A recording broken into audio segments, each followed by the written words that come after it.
Marcos, capítulo de número 3, versículo de número 1. E outra vez entrou na sinagoga, e estava ali um homem que tinha uma das mãos mirrada, e estavam observando se curaria no sábado, para o acusarem. E disse ao homem que tinha a mão mirrada: levanta-te e vem para o meio. E perguntou-lhe: é lícito no sábado fazer bem ou fazer mal, salvar a vida ou matar? E eles calaram-se. E olhando para eles em redor com indignação, condoendo-se da dureza do seu coração, disse ao homem: estende a mão.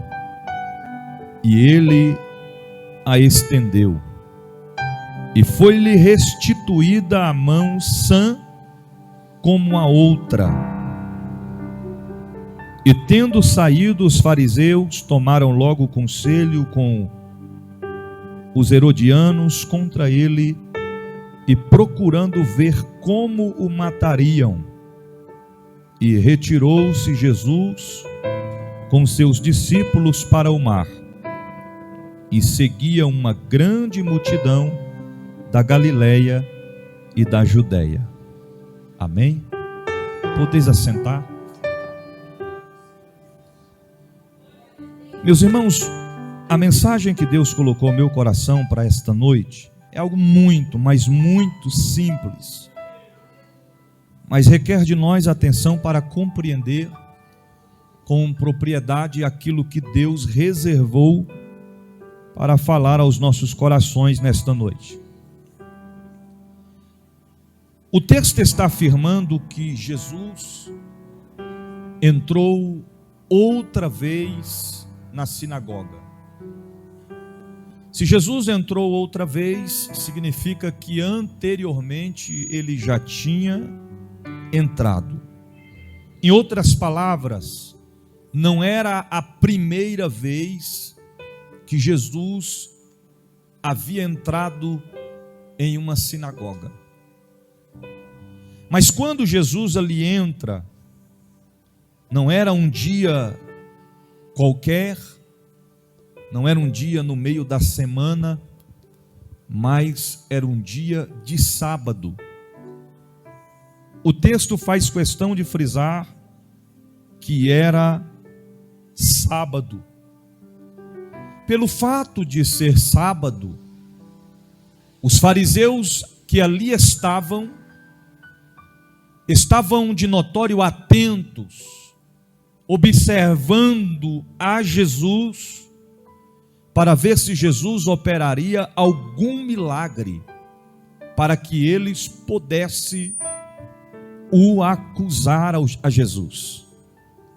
Parece até contra a lógica, porque mesmo que era sábado, se Jesus operasse algum milagre, aconteceria algo que não seria negativo, mas positivo. Seria algo que não seria maldição, mas que seria bênção. Porque o próprio Jesus destaca que ele é o Senhor do sábado. Ou seja, se tinha alguém que tinha que se sujeitar a alguém ali, não era Jesus ao sábado, mas era o sábado a Jesus, que é o seu Senhor. Mas é claro que eles procuravam uma forma de acusar a Jesus, porque de notório todas as vezes que o mestre operava milagres no sábado, eles sempre estavam por perto para apontar, para querer questionar aquilo que Jesus havia feito. De notório que havia um homem dentro daquela sinagoga. A Bíblia não cita o nome deste homem, são poucos os relatos que falam a respeito deste homem. Não cita o nome do homem. Ele é conhecido apenas como o homem da mão mirrada. O texto não explica de onde aquele homem veio, de qual descendência ele era. Existem alguns historiadores que se arriscam em dizer que aquele homem era um sacerdote. Existem outros historiadores que se arriscam a dizer que aquele homem tinha por si uma profissão por carpinteiro, que foi neutralizada e interrompida por conta de sua mão estar mirrada. Eu não me aventuro a afirmar que ele era um sacerdote ou que ele era um carpinteiro. Mas uma coisa nós podemos afirmar com muita propriedade: que alguma coisa aconteceu na caminhada daquele homem, na trajetória da vida daquele homem, que fez com que sua mão ficasse mirrada. Nós podemos afirmar com muita propriedade que aquele homem não nasceu com a sua mão mirrada. Em outras palavras, aquela mão mirrada não era de nascença. Ele não nasceu daquele jeito. Em outras palavras, ele não era daquele jeito. Ele não vivia daquela forma, daquele jeito. Alguma coisa aconteceu e fez com que sua mão ficasse mirrada. Era um problema nítido. Ele fazia de tudo para esconder, para tentar ocultar, porque não precisa ser muito entendido para compreender que aquele homem tinha vergonha de expor o seu problema, de demonstrar que sua mão estava mirrada, seca, sem uma qualificação de natural em dizer em saúde. Era um problema que aquele homem levava consigo. E você sabe que todos os dias, quando nós acordamos, uma das primeiras coisas que nós fazemos é ir ao banheiro, escovar os dentes, pentear o cabelo. E são ações que dependem, que precisam das nossas mãos. Então, quando aquele homem acordava, ele já se deparava com um problema nítido diante de seus olhos. Ele tinha que carregar aquilo consigo. A história daquele homem toma um rumo completamente diferente do que ele estava acostumado a vivenciar. Ele era alguém conhecido, tinha um nome anteriormente a este ocorrido, mas agora não, é diferente. É um homem que não leva consigo o seu nome, não propagam o nome dele, não relatam o nome deste homem. Na ótica humana, este homem era ninguém. Podemos destacar este homem como aquele ou alguém que é improvável, esquecido. É tão claro que o texto diz que ele estava dentro da sinagoga, mas ele estava no canto. Ele não estava no meio, ele não estava em um lugar de destaque. Este homem estava no canto, pelos cantos. E quando nós falamos a respeito de estar no canto, automaticamente a gente se entende que todo ser humano, quando está vivenciando provações, adversidades, tempestades, desertos, a vontade do coração deles é estar no canto. No canto, cabisbaixo. É difícil você ver alguém que está na prova, que está enfrentando uma luta, que está enfrentando uma dificuldade, chegar sorrindo, cabeça erguida, sorriso no rosto, alegre demonstrar-se. Geralmente é cabisbaixo pelos cantos. Em contrapartida disso, também podemos falar a respeito de pessoas que foram chamados por Deus, foram chamadas por Deus, mas estão no canto. Porque tem gente que pensa e pega para si que o chamado é um problema. Eu não quero esta responsabilidade para mim. Antigamente, na antiguidade, muitas das crianças, se você perguntasse para eles, o que você quer ser quando crescer? Uns diziam, pastor, pregador, adorador, tocar instrumento na igreja. Era desta forma. Mas os tempos se passaram, agora é diferente. Jogador de futebol, TikTok, influencer, não é assim? Desse jeito, modelo. É dessa forma. Mudaram-se. E outros que já têm a maturidade, o Senhor está chamando ele, o Senhor está chamando ela, mas ele está pelos cantos, tentando fugir, escapar do seu chamado. Eu quero já lhe afirmar que se tivesse como fugir, eu já tinha fugido há muito tempo. Porque quando Deus tem um propósito na nossa vida, é algo tão profundo, pastor Rinaldo, que a gente pode até estar no canto, mas vai chegar um momento que Ele vai nos encontrar e vai dizer, sai do canto, levanta-te e vem para o meio. Não tem como fugir, escapar do chamado, porque está nas veias. O próprio Deus disse, não fostes vós que escolhestes a mim, mas eu, Senhor, que escolhi a vós. Ele nos escolheu, Ele nos chamou, Ele nos separou para uma grande obra, e nós temos que estar prontos para ouvir, para atender o chamado de Deus e fazer valer na nossa história. Mas não é fácil, é difícil.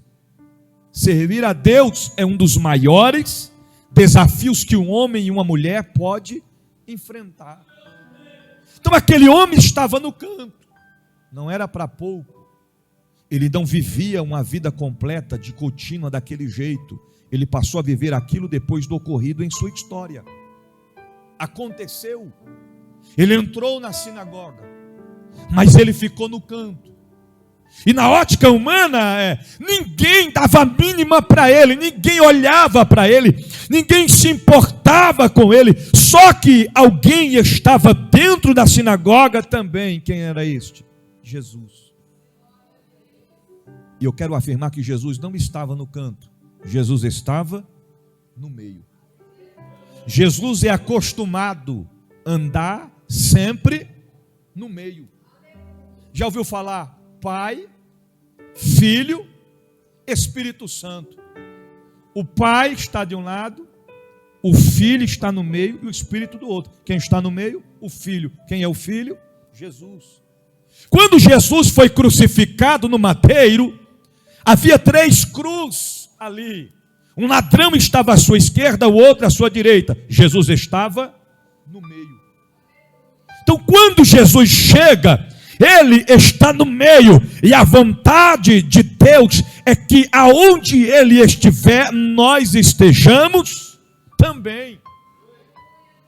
Ele observa que aquele homem estava no canto, ele não estava no meio, e além disso, aquele homem estava sentado. Porque o texto é bem claro em dizer, Jesus olhando para o homem, disse, levanta-te. A primeira coisa que a gente temos que fazer diante de um problema, de uma adversidade, de uma luta, é se levantar. Nem que seja se arrastando, nem que seja lutando para manter-se firmado de pé. Quando Deus dá uma ordem, levanta-te, nós temos que se levantar. Se levantar para enfrentar os desafios, se levantar para enfrentar os demônios, se levantar para enfrentar os problemas. O inimigo pode nos cercar de todo jeito, de toda forma. Nós não podemos ficar olhando acontecer. O que nós devemos fazer é se levantar. Está difícil? Está difícil. Não está fácil. Mas o que nós temos feito para mudar a situação, para reverter a situação? Vamos ficar sentados olhando acontecer, ou nós vamos nos colocar de pé? É que nem crente quando vai dormir sem orar. Ele deita e ele dorme sem orar. Aí daqui a pouquinho o inimigo começa a perturbar ele. Aí perturba um pouquinho.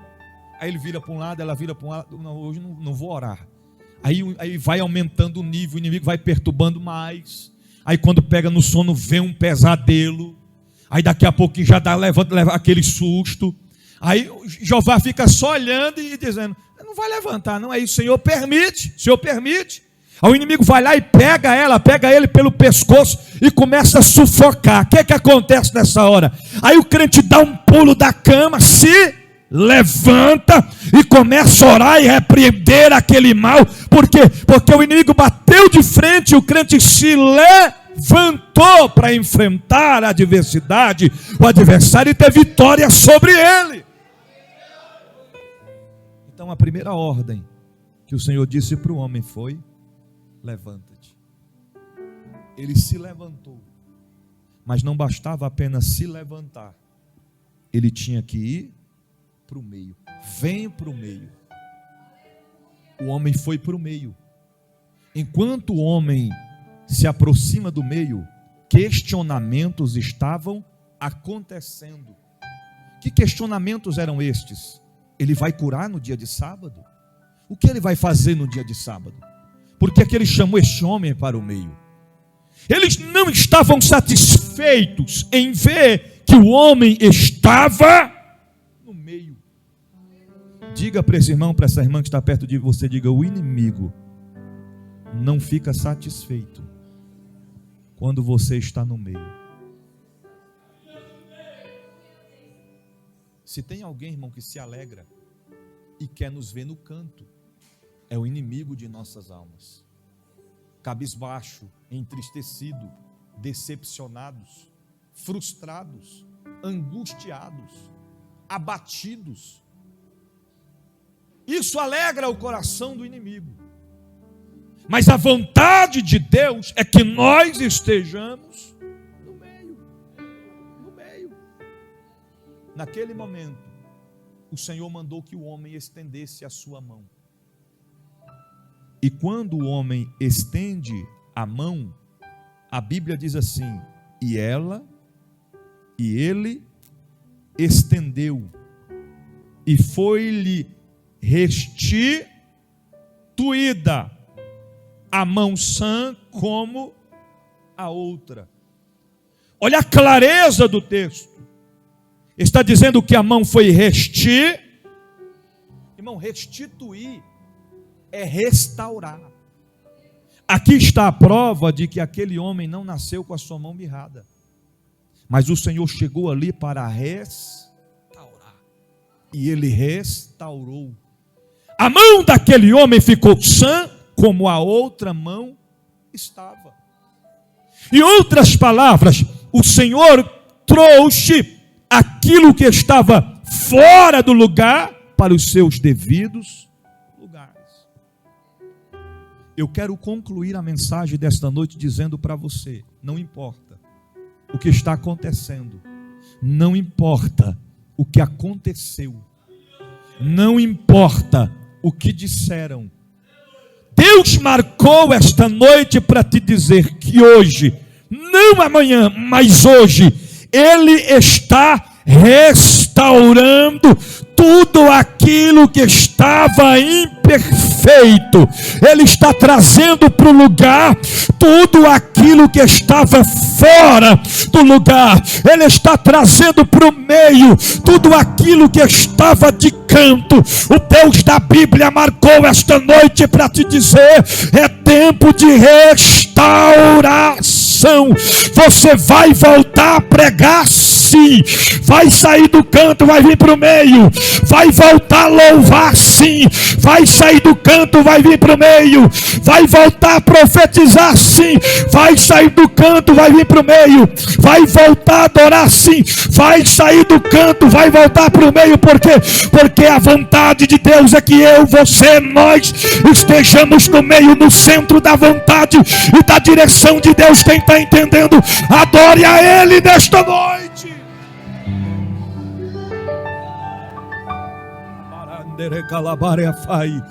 O que é o que é play, que é sweet, quem sabe o diabo já estava questionando, dizendo: agora ele para, agora ela se entrega, acabou para ele, acabou para ela, é só nos cantos, é só pelos cantos, é só se escondendo, é só fugindo, é só se ausentando. Mas nesta noite o Deus da Bíblia marcou para dizer: põe-te de pé e vem para o meio, e milagres vai acontecer para a glória do seu nome.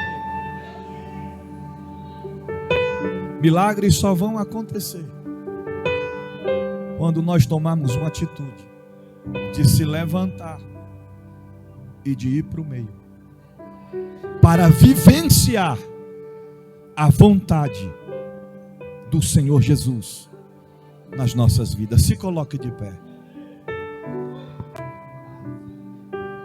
Aquele homem voltou para casa com o seu problema resolvido.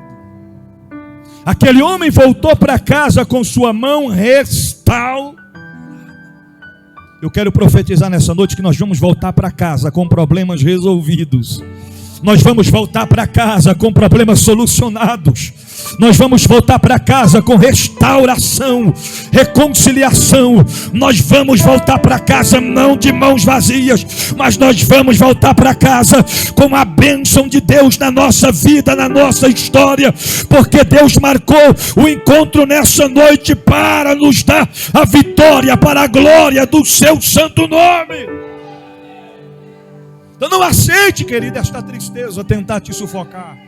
Não aceite esta fraqueza tentar te puxar para baixo. Não se conforme com a história em que você está vivendo. É hora, é dia, é tempo, é momento de nós ouvirmos a voz de Deus e obedecer a sua voz. Feche os teus olhos por um minuto. Eu quero orar por você agora. Oh Deus da Bíblia, oh Pai das luzes, a tua palavra foi ministrada nesta noite aos corações. Senhor, fortalece os que estão fracos. Meu Deus, renova o teu povo com teu poder e com a tua glória. Enche os que estão vazios da tua presença. É noite de cura, é noite de milagre, é noite de libertação, é noite de restauração, é noite de maravilhas, sinais de prodígios, porque nós confiamos, nós acreditamos na grandeza do teu poder. Meu Deus, que toda muralha que tenta impedir o teu povo de estar no centro da tua vontade caia por terra nesta noite, e todo empecilho, todo impedimento que tenta nos impedir de estarmos no centro da tua vontade, da tua direção e do teu propósito, venha cair por terra, que possamos prosseguir e possamos avançar em te adorar, em te servir, em te buscar em espírito e em verdade diante da tua presença. Meu Deus, renova as forças do teu povo, renova as forças da tua igreja, e que toda a ferramenta preparada contra a tua igreja, contra o teu povo, contra as famílias, não prosperará, e toda língua fraudulenta, acusadora, o Senhor as condenará, porque o Senhor é que governa, é que controla a nossa vida, a nossa história. E assim como o Senhor deu vitória ao homem da mão mirrada, nós acreditamos que a vitória nossa pelo sangue de Jesus, a vitória nossa pelo sangue de Jesus, eu creio, nós acreditamos que milagres já aconteceram agora, milagres já aconteceram agora, livramentos já aconteceram agora, restauração já aconteceu agora, provisão dos céus aconteceu agora, para a honra e para a glória do seu santo e poderoso nome. Guarde esta palavra no teu coração, e uma vez guardando-a, coloque em prática, porque não podemos ser apenas ouvintes, mas sim praticantes da palavra do Senhor Jesus. Você pode dizer amém? Nós já vamos terminar. Fica firme, fica firme, fica firme. O vento passa, a tempestade sopra, mas aqueles que estiverem firmados na rocha permanecerão firmes e inabaláveis.